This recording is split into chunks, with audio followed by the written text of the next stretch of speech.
ไปค่ายมารักษาความปลอดภัยบ่ได้ไปนอนค้างคืนอยู่ใสปวดนอนสิตายเต็มที่แม่ทุนโง่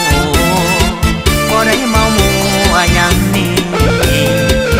เรื่องไผเรื่องยาสุรานาลีบ่เคยใหญ่ดีบ่มีดอกนาเพื่อนสาดแลกลายหวังพบหวังยาการงานบ่เสียอาบาสร้างสรรค์เพื่อนมีจนผิดเวลาบ่ลืมแก้วตาแก้วใจ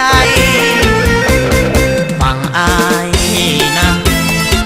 เดี๋ยวนี้อายมาแต่ขายทั้งหิวทั้งบินมืดหน้าตาลายอย่าวุ่นอย่าวายไปนอน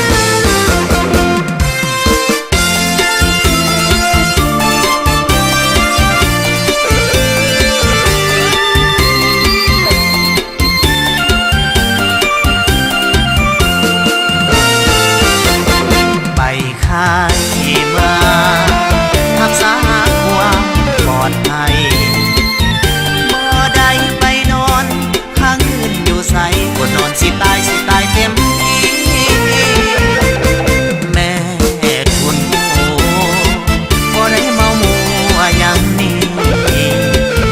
เรื่องไผเรื่องยาสุรานาลีบ่เคยใหญ่ดีบ่มีดอกนาเพื่อนสาดแลกลายหวังพบหวังยาการงานบ่เสียอาบ